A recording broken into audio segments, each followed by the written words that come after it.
Hey guys, this is Ash and you're watching Writer Gash. So I'm gonna be doing a video ranking all of Sarah J Maas's books today. And I just finished reading House of Flame and Shadow a few days ago and I'm still reeling from it and I already wanna reread the entire series. And that made me think about all of the books I read in January and how I would rank them.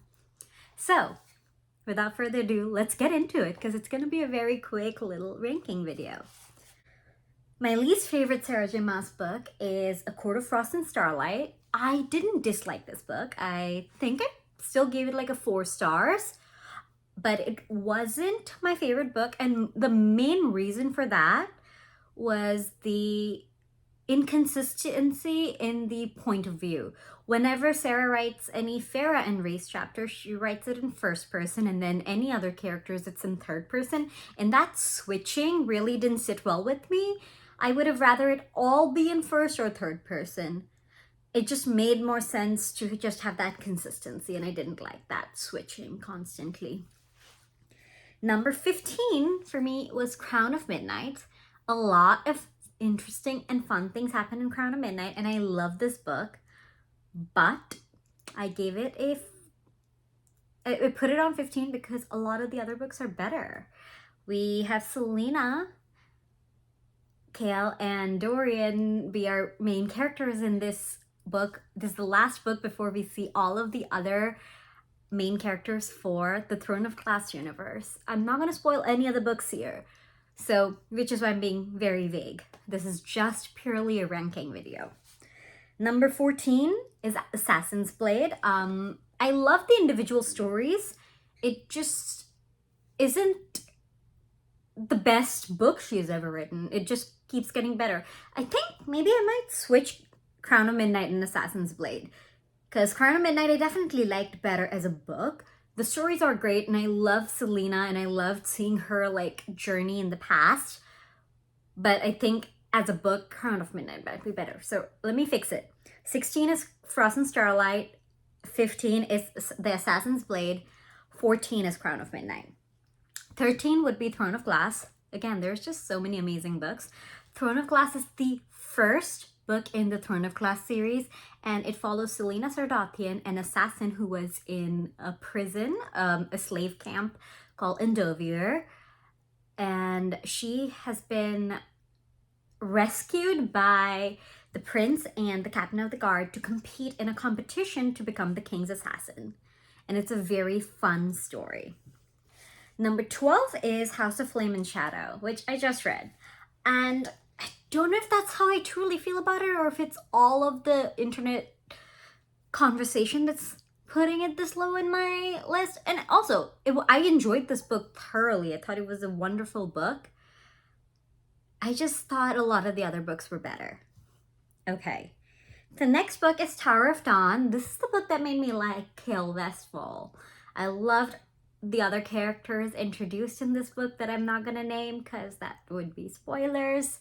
But this is the book that kind of acted as Kale's redemption arc, but at the same time it made me like Kale less in some other ways. I have complex feelings about this book. But yeah, that would be number 11. Number 10 is A Court of Wings and Ruins.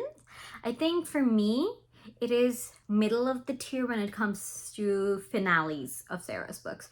I liked Flame and Shadow, but I think Wings and Ruin was better than that. And Kingdom of Ash is just top tier when it comes to finales. It is to date one of my favorite books of all time. Number 9 is A Court of Thorns and Roses. I love this series. And I thought this first book was a great first book. It had just enough action, just enough romance. It had everything. But the other books are better. Number 8 is Heir of Fire because we finally get to expand on the Throne of Glass world, and that's all I'm gonna say. Number 7 is A Court of Silver Flames. I think this is one of my favorite ACOTAR books. There's only Mist and Fury that tops it. I just love Nesta's healing journey in this book. Number 6 is House of Sky and Breath. That book had me at the tip of my toes from the start to finish. It was a great book, fantastic. And then above that is House of Earth and Blood. I think as an entire book, Sky and Breath was better, but the ending of Earth and Blood was just so amazing. It pushed it up in my ranking list. I did struggle to start this book. It took me over 6 months to get past the first 100 pages. There's a lot of world building that happens, and it makes it difficult to fully immerse yourself in this completely new universe. And it's like set in modern day technology types world with fairy, with magic, with all of that. And there's a lot of different creatures, a lot of different concepts. It was a lot to take in at once. So I really struggled with it. I didn't even get past page 50, I think, when I was first reading it. And I kept putting it down. And then one day I just was like, this is Sarah J. Maas. I have to read it. And then I read it within 2 days, I think. The ending of this book is so good.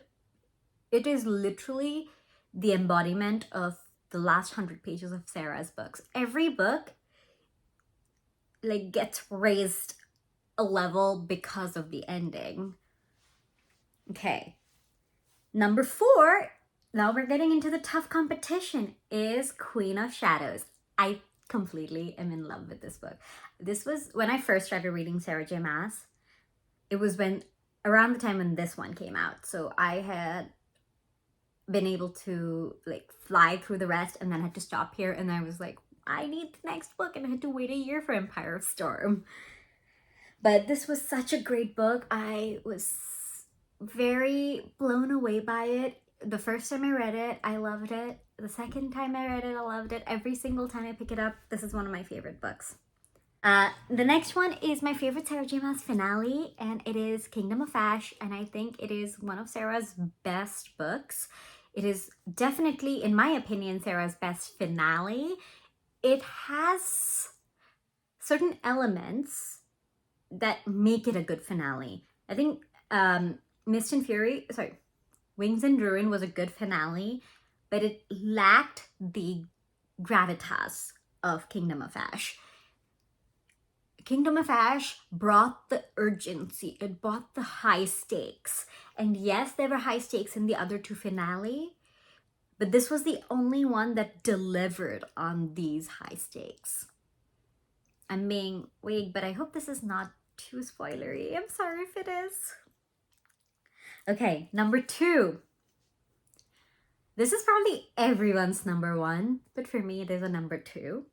But it is A Court of Mist and Fury. I love this book, and chapter 54 is one of my favorite chapters Sarah has ever written. I mean chapter 54, I don't mean chapter 55. I just love that like conversation Reese and Farah have. I'm a sucker for very deep, honest conversations. And I thought this book was very well done. It handled Farah's trauma very well. That's all I'm saying, because I feel like that's already too much. But I thought this was a great book. It was one of my favorite books for the longest time until Empire of Storm came out. Empire of Storm is number 1 on my list because of a certain character who is my favorite character. I once gave a speech about her in a college course. I took a college speech class, and it was right after, it was the year Kingdom of Ash came out, and I gave a 5-minute speech on this character, and I cried in front of my whole class talking about her history. And I spoiled the entire class for this book for the rest of their lives because I was very, very detailed about the journey she had taken, which was probably not great, but I never thought about it. I just wanted to give a speech on her. But Empire Storm is number 1 on my list, and it is still my favorite book. I just read the entire series, and it just reminded me why I loved Empire Storms. And yeah, when people ask me what my favorite book was, I always said Kingdom of Ash because it's the culmination for Throne of Glass. But thinking more deeply about it, it is definitely Empire Storm. Anyway, so that is the ranking for Sarah J. Maas's books.